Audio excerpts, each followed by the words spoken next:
Hey, hey, hey, guess where I am today? I've mentioned this in previous videos, but today is the big day that I go to see Dr. Eidson, my vascular surgeon. I've really been looking forward to this. I am in Temple, Texas, and you're going to see up here on the right, coming up, a big medical complex. That is the Scott and White Medical Center in Temple, Texas, and that is where my surgeon is, and I'm scheduled for a visit here shortly. But he's the one that I made a promise to, and I saw him last year, that when I came back I would be a different person, and I have kept that promise. This morning I weighed 193. I'm not sure what I weighed when I was last here. I'm gonna ask them. I know on January 1st, when I started my fitness journey, or I call it my life recovery journey, I weighed 265. So as of this morning, that would be what, 72 pounds down. And then of course my A1C has gone from 8.7 to I think 4.6, which is good. And yeah, I'm going to try and do some videoing, record what happens. I'm going to see if I can get permission at the desk to record during the day. And then of course when I'm in the exam room, when he comes in, I'll let him know that I'm recording and make sure he's okay with it. And if he is, great, you will see this.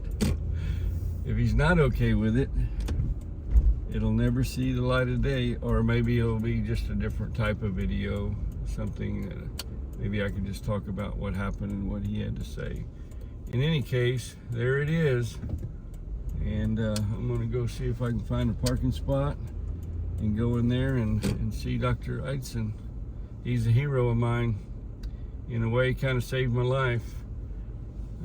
Without his talent, his skills, his willingness to do that surgery on me, there was no given that it would succeed, or it wasn't people lined up willing to take this kind of a risky surgery.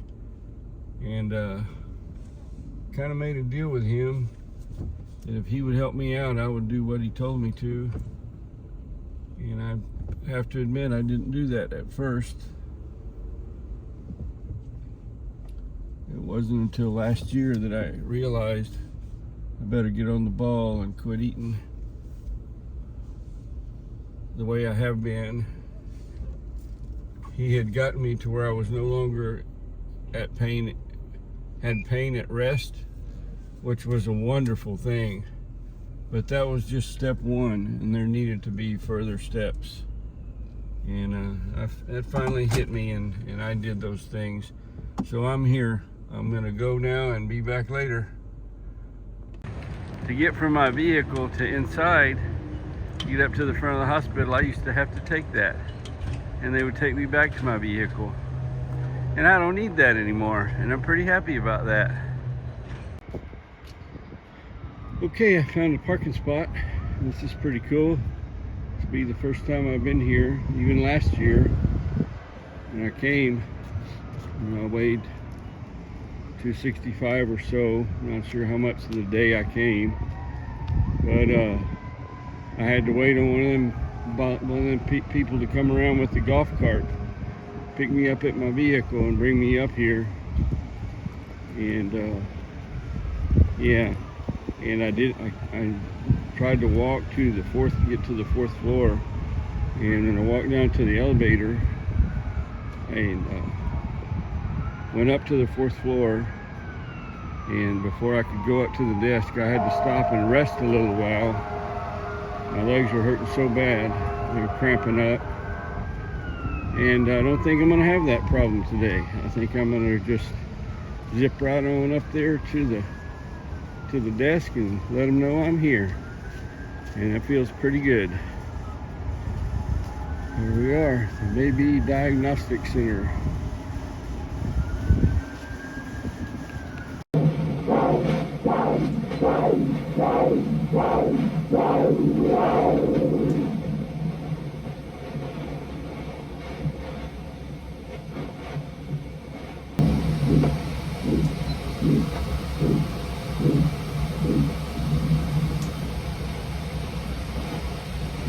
All dressed up, ready to go.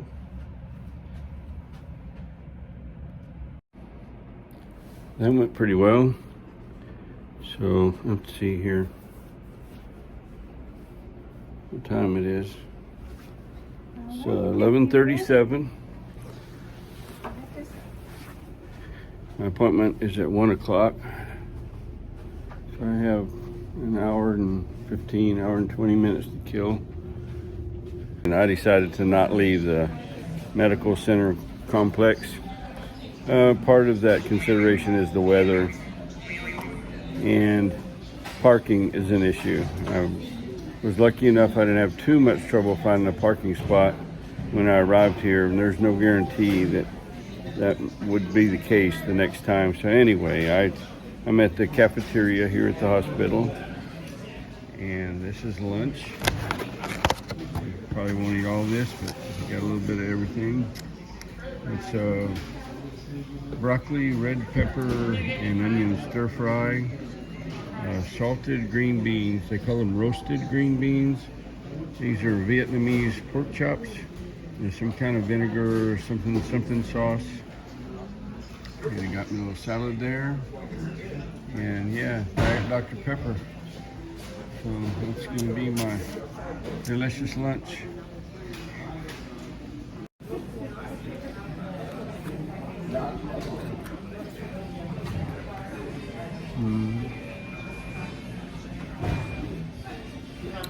The broccoli is good.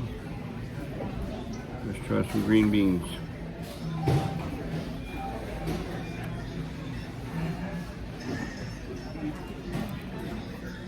Good. Seasoned very nicely. All right, a little pork chop. I'm going to try to scrape as much of this gravy stuff off of it, whatever that is. Sauce. Kind of Korean sauce, and I can tell by the texture of it, it is loaded with sugar.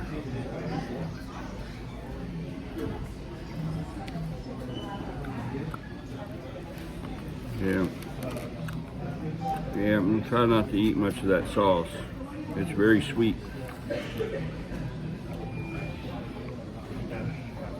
It has that Korean flavor to it though. Got some spice to it too.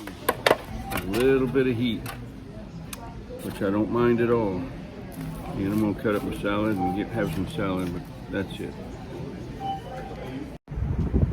Yeah, lunch was lunch. Okay is about the best I could do for it.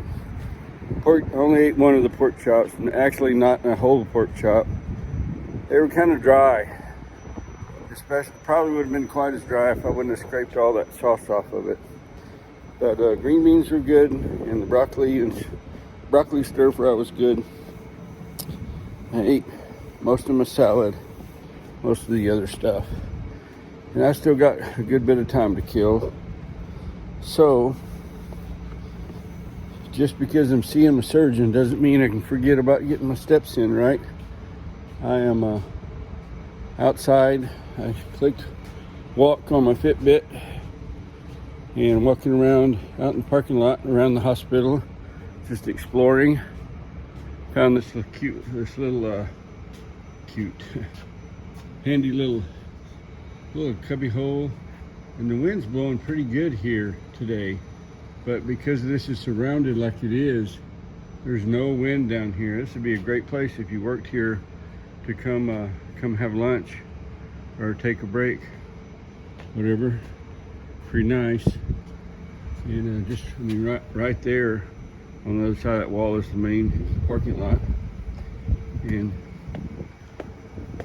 I don't have microphones with fuzzy windshields on, so as we get up here topside, you're probably going to hear some wind noises.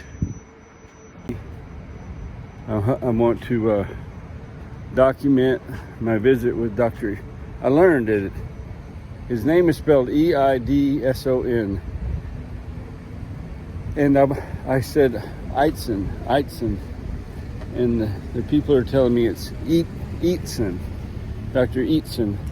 So I'm glad I learned that before I saw him today. And I may have known that last year. I don't know. Anyway,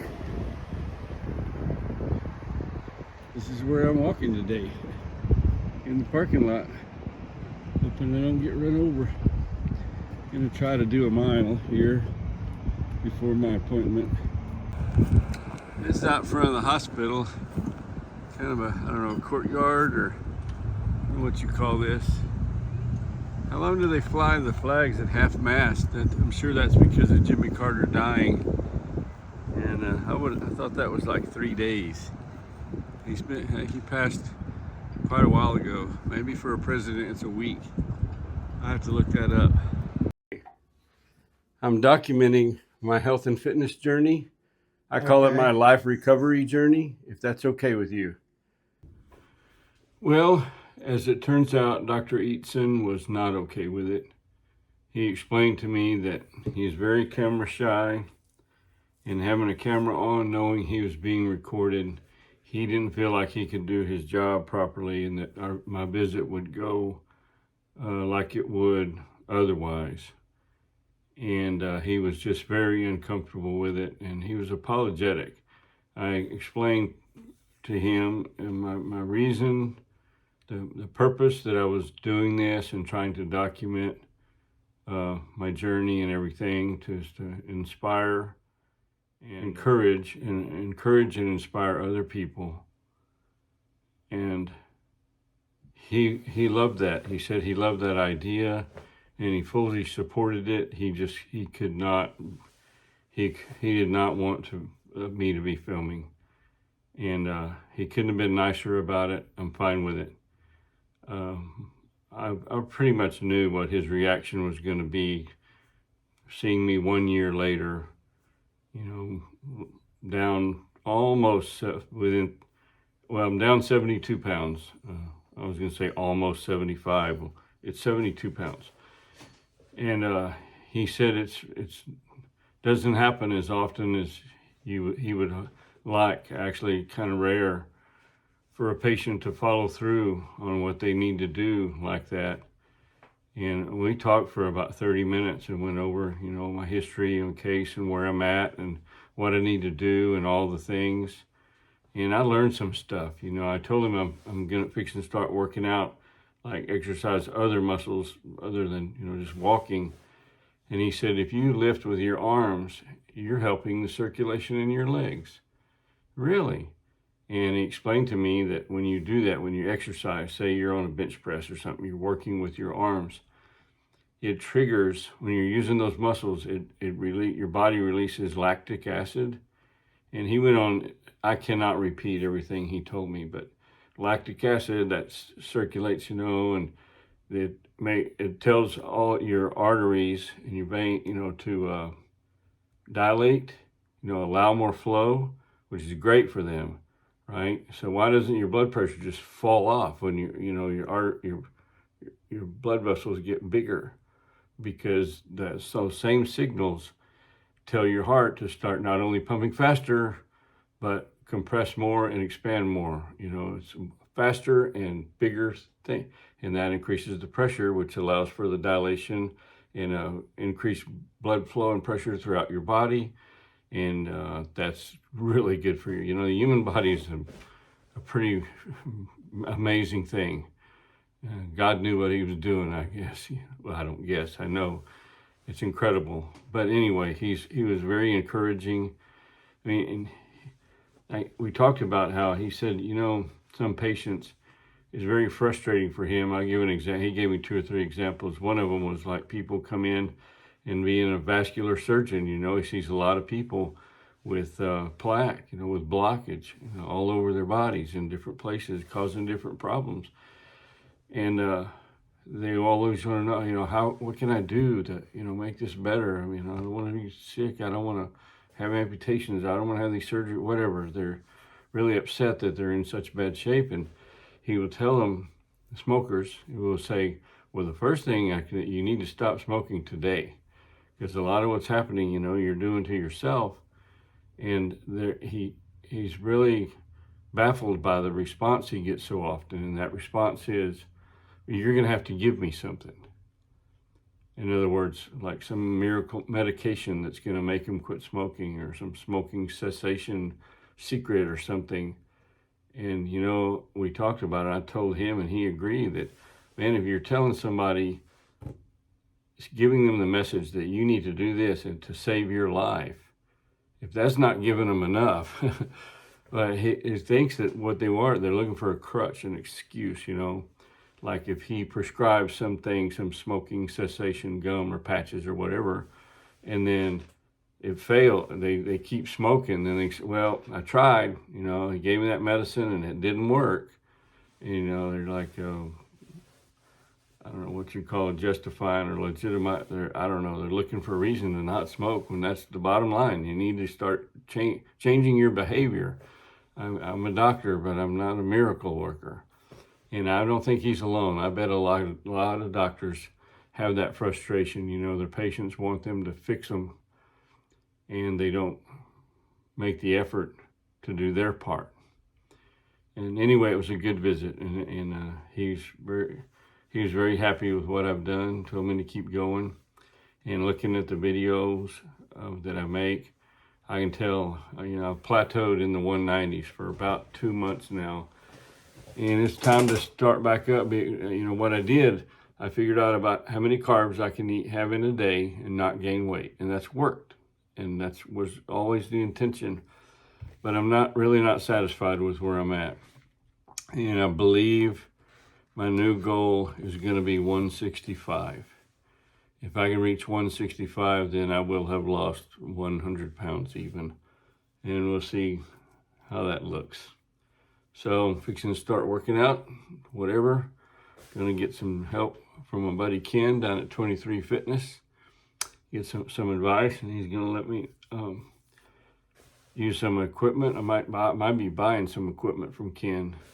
And anyway, I'm getting long-winded again. And I appreciate you watching. I love you all very much. And I'll try to have a happier, funner story next time than a doctor's visit. But I've talked about going and seeing Dr. Eatson in quite a number of videos, how I was looking forward to that. So I just kind of wanted to show you how it went. And now we can get back to normal life. I love you all. Peace out. God bless you.